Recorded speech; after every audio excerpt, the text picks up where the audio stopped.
Now we'll go to the last talk in this session by Dr. R.A. Badwe on mega efforts in cancer research. Thank you very much, Professor Sood, and I'm greatly indebted for allowing me to be here to share some of the things that we do in cancer. When one talks of mega, I don't think there can be anything as mega as cancer today, with 1 million individuals suffering from this disease every year, half of them losing their lives within 5 years of their diagnosis. And that's the fact about the data as to who gets it. And the second bit is zillions of dollars have gone into research, and when I treat my patients in the clinic, the magnitude of benefit, the saving of lives that we are talking about with these zillions of dollars down is not more than, with a single intervention, 1 to 1.1%. So out of the 50% who are dying, we are adding about 1%.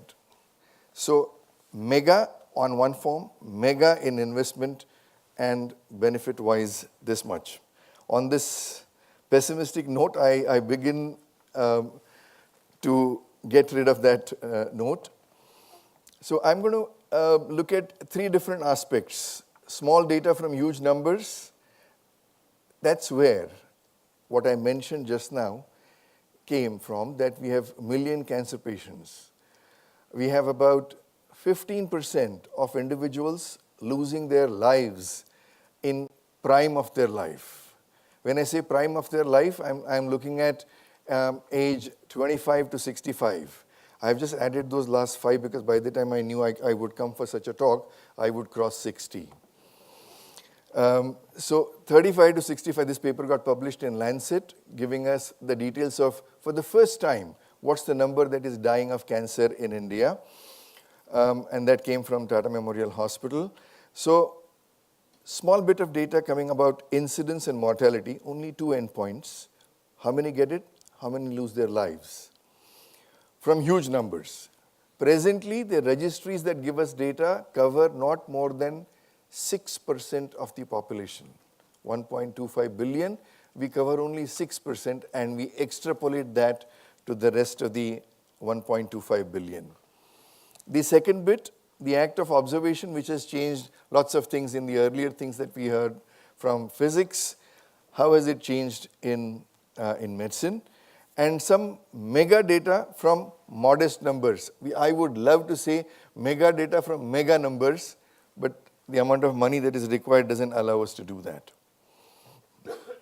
So let's look at some incidence and mortality. Small data from large number of individuals. Look at what we gain. What we gain out of such collection is gauging the magnitude of problem, gauging the quality of problem. I don't think we can face our enemy unless we know what's the power behind it, what's the magnitude behind it, and that was woefully short in India. It's over the period of last decade or so that the numbers have been reliable, and the ICMR gives us some quite a reliable data. Almost 50% of those registries we run, Tata Memorial Hospital, and we share that data with ICMR. We also get data from them, and the numbers are interesting. Let's look at, over a period of time, how things have changed.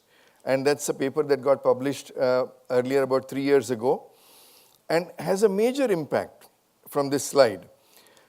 30 per lakh per 100,000 individuals per year in Barshi, a rural pocket in middle of Maharashtra. It's the same in middle of Andhra Pradesh. It's same in Kerala. It's also same in Derwan, again in Maharashtra. So no difference. Similarity in rural pockets.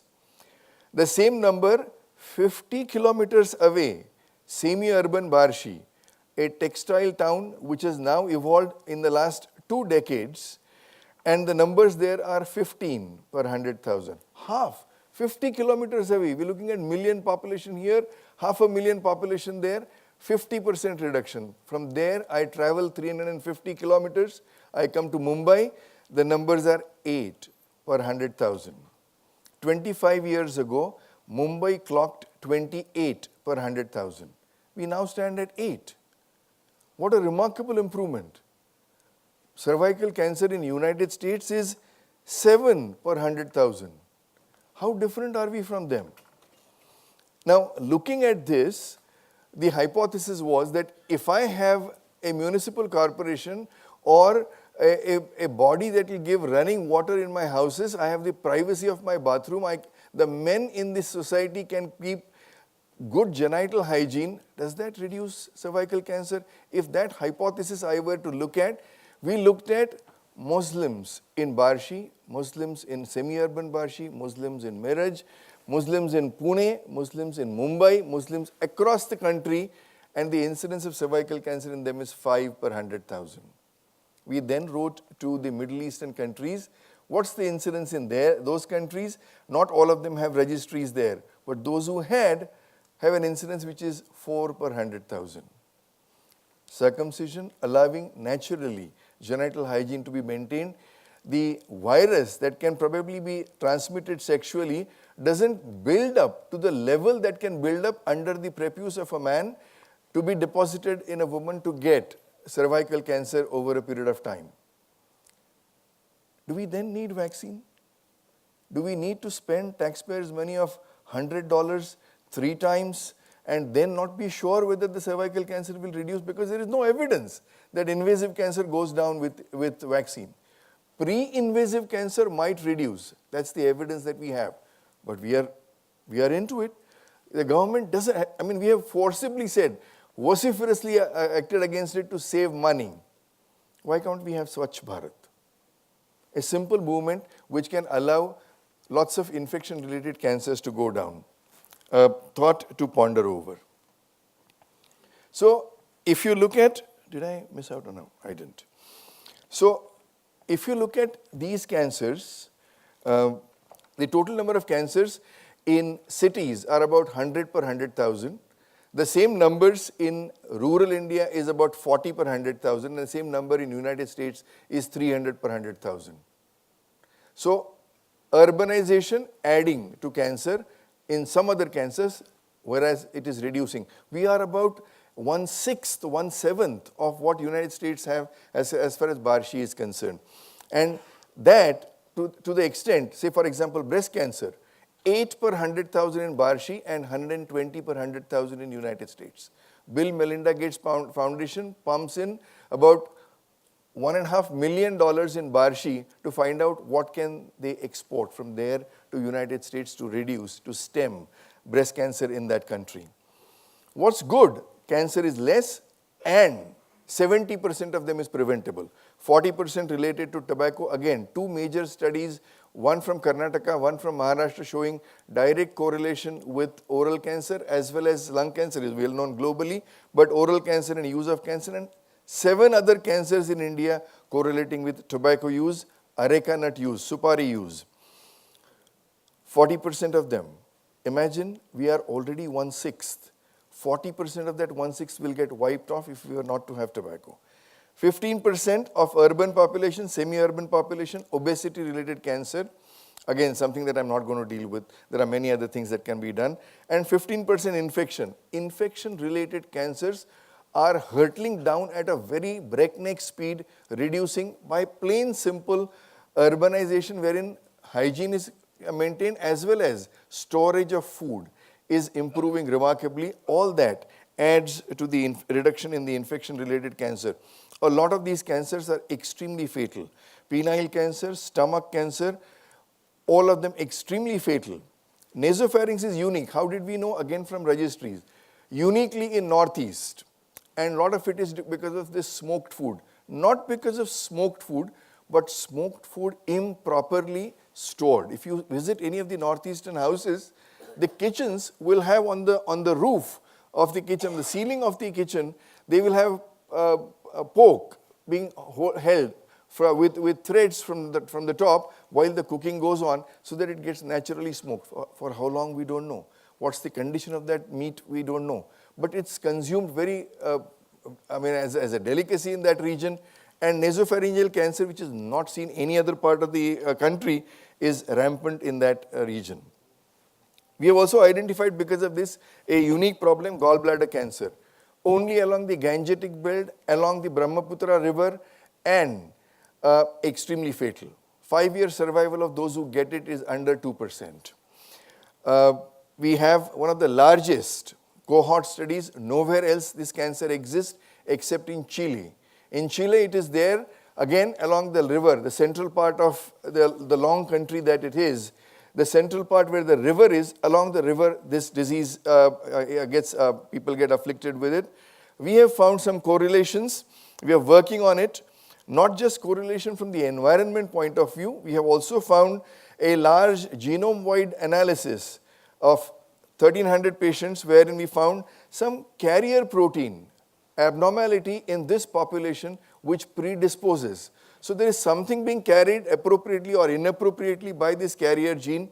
What is it being carried is probably from the environment. Both put together predisposes them to cancer. We are into some preventive studies there based on the findings here. Essentially what we wish to look at is small data from large numbers, something that can change practice. Randomized clinical trials. In the last 7 years, there have been 5 randomized studies each with anywhere from 800 to 1,800 patients that have changed practice globally in either saving lives or reducing the morbidity related to studies. This is one such study which was published in New England Journal of Medicine 2 years ago, indicating for our cancer, oral cancer, what kind of surgery would be of some use. Let me explain to you that all that I have explained just now may deal with large numbers, but the cost of individual study is not more than 25 to 30 lakhs of rupees, spread over a period of 5 years or 7 years. Look at a registry. A registry has a recurring expenditure if it's covering about 1 million population, not more than 3 lakhs of rupees. How easy it is if it is to be replicated at 1 billion population, the cost may be bigger. But at a given point, representative population, the cost is not very great for us to understand. How do we deal with this? We have a program called National Cancer Grid, a grid that has about 125 centers across India who have agreed to shake hands with each other, be with each other, be married to each other so that we tackle cancer together. Now, the primary goal is uniform documentation of data, run some trials of national importance so that if Tata Hospital by itself takes 7 years to get 4,000 patients, 124 centers would contribute that in 1 year's time. That much quicker we will be able to answer this question. Government has given us at the moment about 50 crores over a period of 5-year time to run this endeavor. 125 centers are presently treating 700,000 cancer cases annually. Every new cancer patient I'm talking about, 700 new cancer patients. Imagine a 50-field data being filled up for 700,000 patients every year for the next 5 years. It will be a huge goldmine of data from where we could understand what cancers are there, how do they behave as an interaction with the treatment, and if we are planning an intervention, what is the kind of impact it can have. So not just gauging the problem, but understanding the trends that we have. That's at a gestalt level when I get outside the population and look at it from a distance. Let's get into the clinic. For years, we have said that I give radiation, I give surgery, I do chemotherapy, and the tumor either disappears only to come back. I get rid of the tumor completely and it comes back. What does that mean? That I have gotten rid of the tumor completely. There is no investigative modality that tells me that there is existing tumor, and yet 50% of my patients come back with a recurrence. Obviously, there is either a flaw in what I measure, that there is a microscopic disease, or while I start treating, there is a microscopic disease that goes out and stays somewhere and creating a new disease. So does act of observation change what we are observing? Conventionally, it happens at some very, very small particle level. If I were to look at a house, nothing happens to that house. It doesn't change. At a macro level, we have never seen these kind of changes. But here is the evidence. This is being presented, so I have a little bit of embargo on giving all the data here. But there is evidence that observing a tumor makes it change its behavior, quite like a human being. You start attacking. If there is an attack, the first reaction is fight. The moment one feels that one is going to lose, the next reaction is flight. I want to run away from there. It's exactly the same kind of reaction that the tumor has that we have observed. Surgery versus observation can't be done as a trial, but in those with metastatic disease, those who already have disease outside, a trial could be done. We ran this trial, and to our surprise, what we found was green line is those who have had surgery. Fantastic local control. I have removed the local disease. Excellent control locally, and those who have not removed disease obviously have a quick progression. But look at the same graph when I look at growth outside the primary region. The worst outcome is those who have had surgical intervention. So surgery as an event was changing the natural history of the disease, and it did make a little difference, kind of a growth advantage. Is it because of something that is emanated out of the primary, or is it because of, we ran an experiment wherein we, for years, let me explain to you, either we do a core biopsy to diagnose a tumor or remove the tumor completely. This is a normoxic, no good blood supply, no threat at the moment, and this is a tumor that is completely removed, anoxic tumor. The whole understanding of cancer has been based on these two tumors. We have never picked up a central tumor right in the middle of surgery to understand when the tumor is hypoxic, neither normoxic nor completely anoxic, how does the tumor behave. And here we have an RNA-seq that we had done, and about 30 million paired and reads per sample. So terabytes and terabytes of data emanating out of each patient. We have 18 triplets, and surprise, surprise. Between the first and the second sample, 41 different kinds of genes were up and down. Between the second and third, another 52, which we were never aware of, would go abnormal.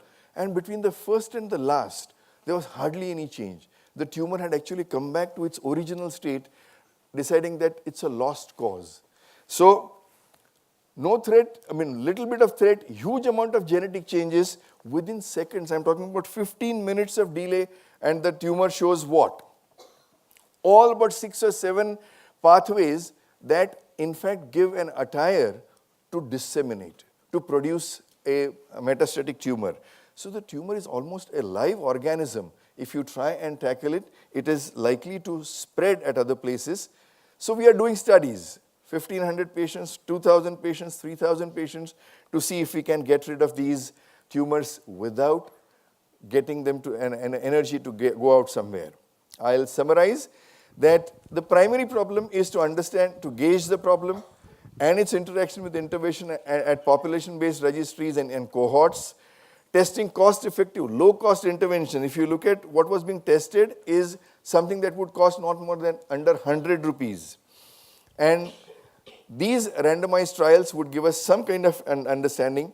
I'll take one more minute to say what kind of crosstalk. We saw some nice thoughts about the particle physics individuals.